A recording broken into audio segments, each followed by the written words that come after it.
Greetings from Berlin, Germany, and welcome to 30 Minutes Promoting Unity and Diversity with Wanayran Alvarez in Moving Cultures. Our guest, number 110, is Angela Machonesa from Zimbabwe. Angela, happy birthday to you. How are you?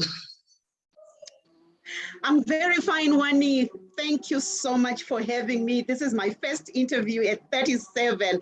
I'm 37 and 2 days old. Thank you so much. You are looking amazing. You also launched a very important project, and I think you're going to be talking about it along the interview. But the first question is, who is Angela Machonesa? Thank you, Wani. If you had asked me this question some 2-3 months ago or years, I would not have answered it properly. But now I know. Angela is a change maker. Angela is a leader. She's an influencer that is really driving for greater investments in human rights, in gender equality, in social justice, so that our humanity is elevated. I'm a strategic communicator. I'm a keynote speaker and a life coach. I'm a mother to one biological daughter and a mommy to other young women and sisters that I've carried under my wings to chaperone through the journey of life. That's Angela. Angela, it is very exciting to know that you have so many initiatives and so many hats to greet society. And when I say hats to greet society, it means that you definitely do it with a friendly manner. You do it with a very deep insight of information of what you do. Let's talk about your upbringing, because you were talking about being the mother of a natural daughter and of mother of several other girls you are mentoring through the years. So who were your parents, your grandparents, and how your ancestors actually define the person you are today? Right. So I'm a Zimbabwean, living in Zimbabwe at the moment, but working globally, working across the continent. Unfortunately, my father is late, but my mother is living. My father was a military man. So I grew up in a very disciplined environment, very well curated, and everything had to go according to book.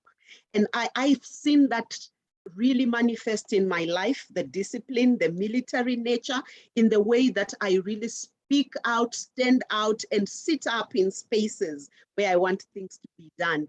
We come from Mashonaland West in Zimbabwe, which is one of the greenest parts of the country.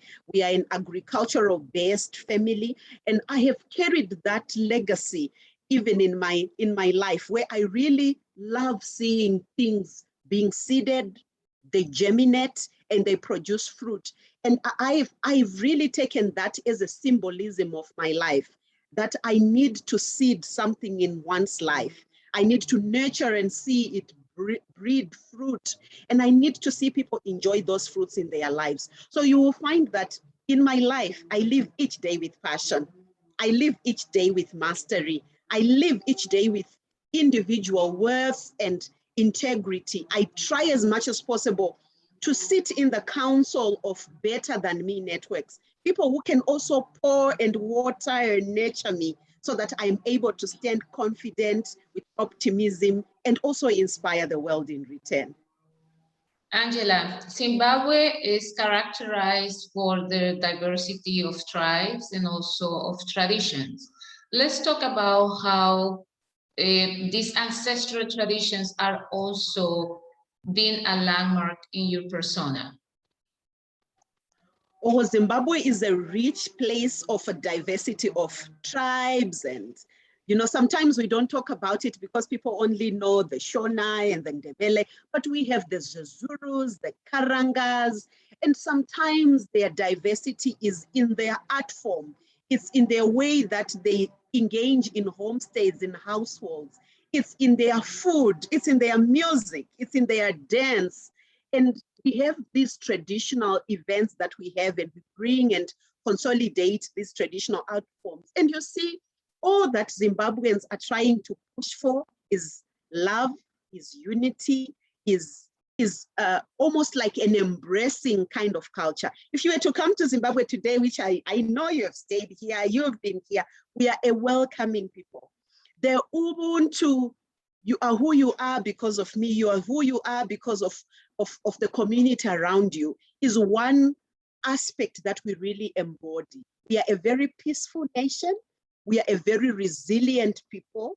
We are a very respecting kind of people. And we are very educated. Let me underline, we are a very educated people. And we really, and we pray that a lot of things happening in our country will change, our economy will be better, and we'll go again into our artful expressions and really change the way we see things and advance in our different life aspects.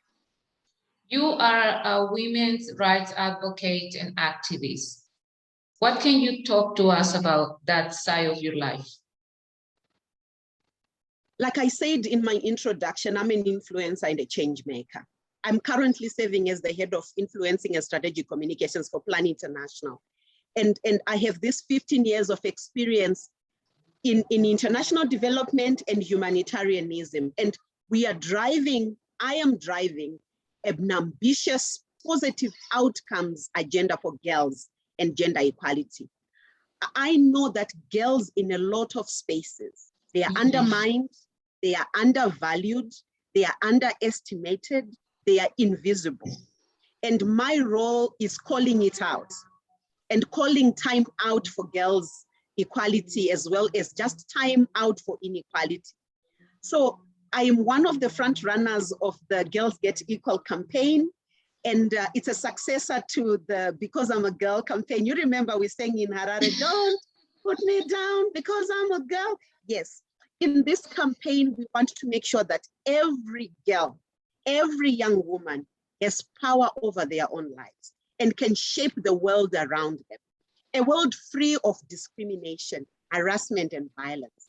Imagine, Wani, a world where you see and hear girls equally in the corridors of power, equally in decision-making tables, equally in the media. Imagine a world that values girls, where girls value themselves. So I'm so happy that I am pushing that agenda in the continent, so that the girls' rights movement change the world, sets up new rules, and that young girls and young women really champion and promote their own rights and enjoy them. That's the kind of work that I do in the girls' rights movement. Let's talk about the sustainable objectives for development. You know, we are getting ready for 2030 and targeting a better planet with a better behavior on 17 objects. And I think one of them is dedicated to gender. How your work and yourself are engaged in this conversation? Right.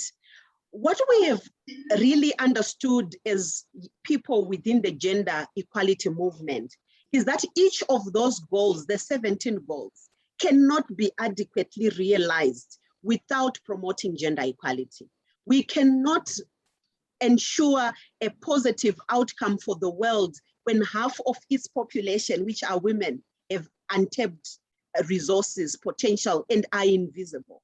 So what we're really pushing for is a world where women's issues are realized, where men's issues are also promoted, young boys, young women, and young girls' potential is realized, invested in, and promoted.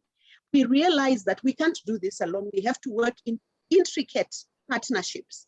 The government, the private sector, the civil society, really drawing all their energies, their passions, their money, their investments, their research and knowledge and data together, so that we really find out what is wrong, where are the gaps, what can be really stimulated, what do we need to stop doing. So in a number of activities that we do at Plan, we make sure that the girls and young women, they learn, they have quality education. They lead, they are participating in key decision-making platforms. They thrive, that their health outcomes, as well as their own decisions, are taken into cognizance. Thriving again, when they finish school, they transition into decent work.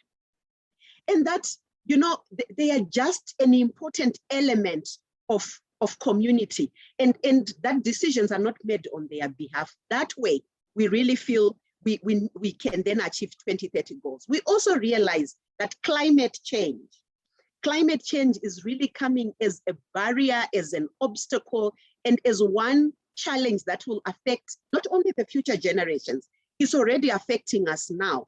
Africa is riddled with a lot of conflicts, and these conflicts, some of them are driven by climate change effects. There is drought, there is, you know, a number of, you know, challenges our countries are facing, including economic deprivation. And if we do not engage women, girls, and young people in the climate change conversations now, we are missing out on an important demographic that can help build the resilience of our communities now. That is how we have framed our view of the 2030 agenda, and everyone needs to be part of it.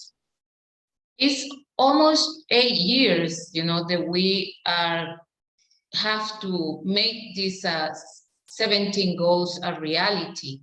How close are we to do that, Angela? It's very unfortunate, Wani. COVID did not give us options.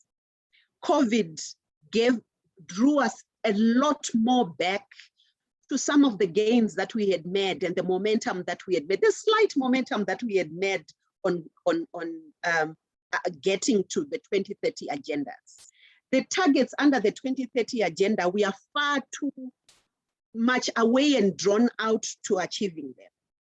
I also think that national governments, some of them did not take those targets seriously, and they did not come up with national action plans against their prioritized goals to achieving them.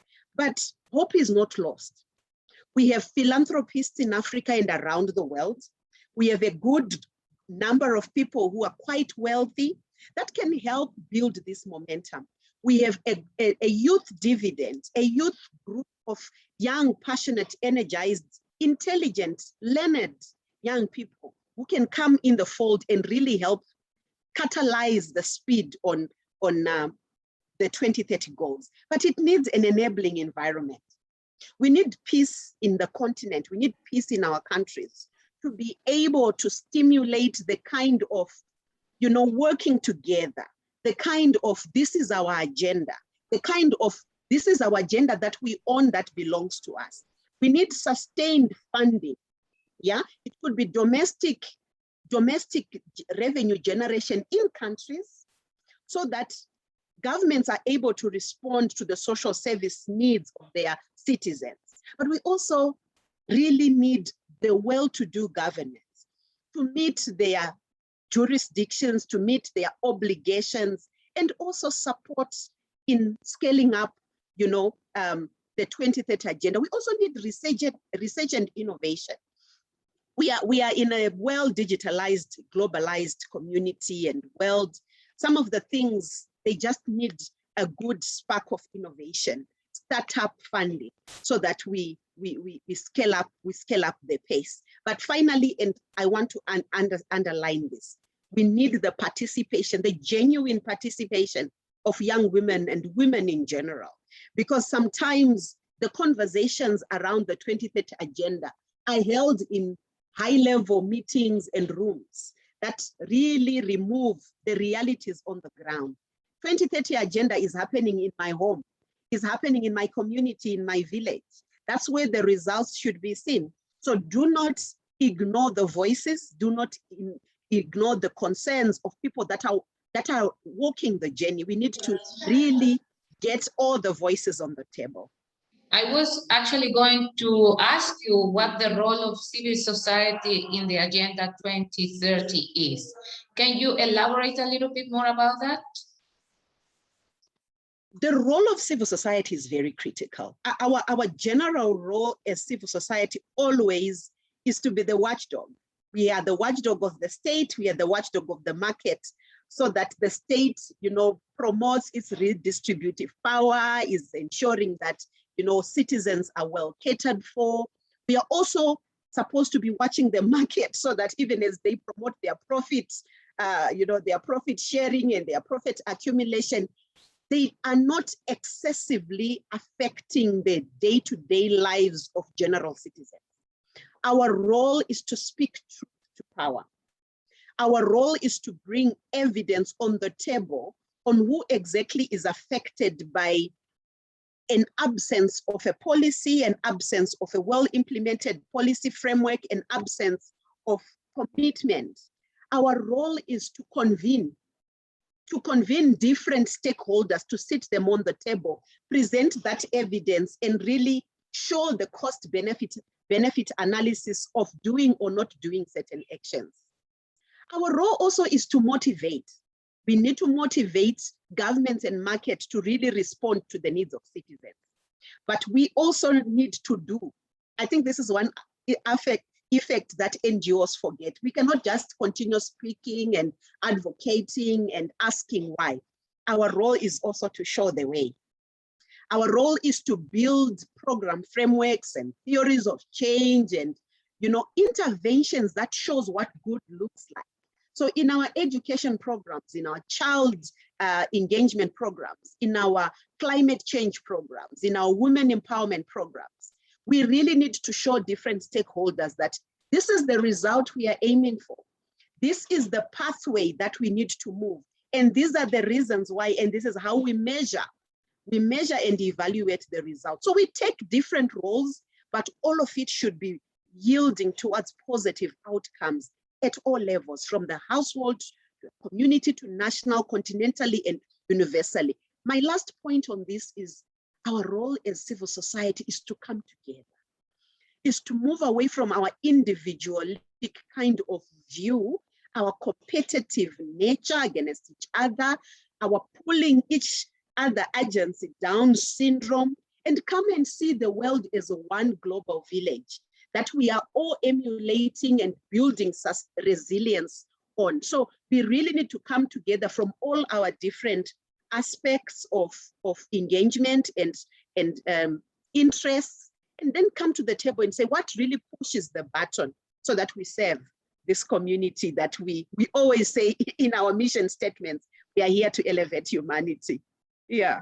Angela, you also coaching corporate individuals and small, medium-sized groups. How this 2030 agenda is also a topic in your coaching? So I sit in a number of platforms where the 2030 agenda is a critical conversation. In my organization, I'm sitting in a steering group that is talking about quality education. And we have just come out of the global partnerships for education conversation. And congratulations to His Excellency Jakaya Kikwete for taking over the reins of the GPE starting yesterday. African from the continent where education is really the gains of education are at crisis. In these conversations, we are looking for commitment, Wani. We are looking for genuine investments. We are asking our governments to really ensure that what they signed up to do, they are delivering. When we are talking about a 20% investment in education for each national budget, we are really asking for commitment towards that. And even analyzing that 20% and say, what is in the 20%? Yes, it's important to pay teachers' salaries, but what else is within that that doesn't just go to human resource? Quality education, ensuring a gender transformative education, pushing for, allowing for young people different curriculum that is relevant to today's realities. If you look at a different countries' curriculums, they are teaching things from years ago that are not relevant today. So we are also pushing for countries to have in-service training so that the curriculum in education systems are in line with what is happening in our today's realities. That is just one example of a steering committee that serves the 2030 agenda that I am in. I also serve in a board of the Men Engage. This one I like very much. Under the gender equality auspice, the men engage board, African board. We cannot achieve this gender equality we are talking about without engaging men and boys. And many a times we are talking about gender equality, people ask, this is an agenda for women. What about men and boys? I totally believe that getting champions of change from men, them sitting on the table and promoting and catalyzing some of the things we are asking for as women is a game changer. They need to really understand our deep interests. And know that by them stepping on the side or sharing the table with us, it does not take away their power. It does not take away their agency. It does not minimize them. We are just opening up better ways of engaging and a different perspective. So I believe those two steering committees I sit in my local space are really supporting, leading the way towards achieving the broader 2030 agenda. You mentioned a very important topic, that is masculinities. How are you addressing this situation? We live in a world of the them and us. The men, the boys, the women, the girls. Negative masculinities are ingrained in our social fabric. We grow up knowing or being taught how to behave as a woman. Women are taught how to cook, how to look good so that they're able to serve men. Women are taught and always nurtured to be good, loving, feminine, which is very good. Women who are at the mercy of men. But we have seen bold women come through. We have seen with the COVID pandemic that countries that were led by women did very well in recovering and, in responding to COVID. We are seeing this even in our own households at home, where female-headed households do much better despite the odds. But we cannot continue just leaving these odds without engaging men. Negative masculinities affect the way children are brought up because they are passed from generation to generation. What we really need to push for is positive deviance. And positive deviance is when men, progressive masses of men, stand up and say, I want to dismantle discrimination against women. I want to dismantle harassment of women. I want to stand up in the media and be that journalist and be that blogger and be that musician whose content does not discriminate or look down or, portray women in a serving role. I want to promote them as leaders, as front runners, as champions. We are looking for feminist governments. We are looking for governments that promotes the interests and the leadership of women. We are also looking for policies and safety nets, budgets that have got that agenda as well as that flair to promote women's leadership. And like I said, giving women the power, giving women the space does not take away yours because you're a man.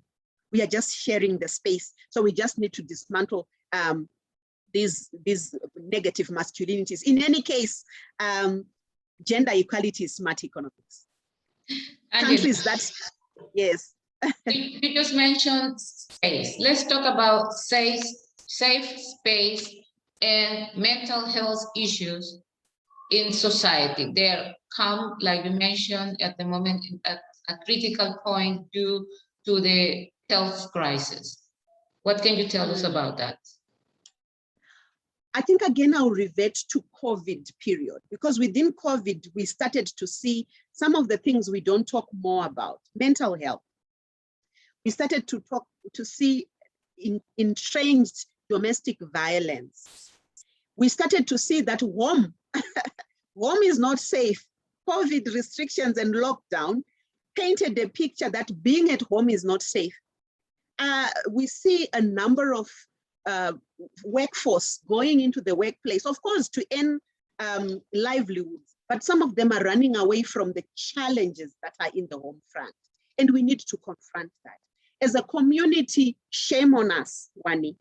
Shame on us that homes where a father and a mother stays and resides was a jail space where young women were raped, where sexual violence went on unabated, where female genital mutilation continued, where son preference continued. Shame on us. Shame on us that when we were given a moment because of COVID, when we were given at least a moment to have loving conversations at home, we took that moment to batter each other and not to give each other even spaces to talk, to engage. Shame on us. But safe spaces are needed. We need to develop safe spaces, even in the community, to listen to the intricate opinions of people that are going through violations. Mental health issue is an immediate and an urgent challenge that we need to confront. In different workforces, I would like to urge and implore that please set up mental health desks where your employees, no matter how strong, even as strong and bold as I purport to be, can go in, knock in, and get service. Government should come up with national action plans and strategies for their civil service employees to have access to safe space, psychiatrists, mentors, coaches that help them transition in different elements of what they are going through. We have lost relationships because of COVID. We have lost jobs. We are sick. We have, some of our relatives have passed on, including our loved ones. People are going through a lot of pain. They need healing. And we need to, of course, push for key performance indicators, but take a deep breath. Breathe. Understand holistically what people are going through. Put profits aside for a moment and look at self-help as well as self-care. I also want to urge individuals in this platform or whoever see this video, take time out for yourself. Click the button, Operation Incognito. Go away, shut down. Just take care of yourself. Listen to yourself. Because sometimes we are busy running after money, we are running after welfare, but we forget ourselves. So let's just sit down, calm down, and take care of our intricate parts that no one else can. Angela, this is the moment we are going to share a short video of you singing. Let's see. Yeah. Let's get this ready. Let me see how are we here. And we were talking about this. Oh.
Bravo.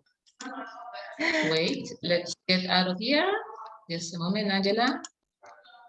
Okay, I'm going to. Oh, and we're gonna exit.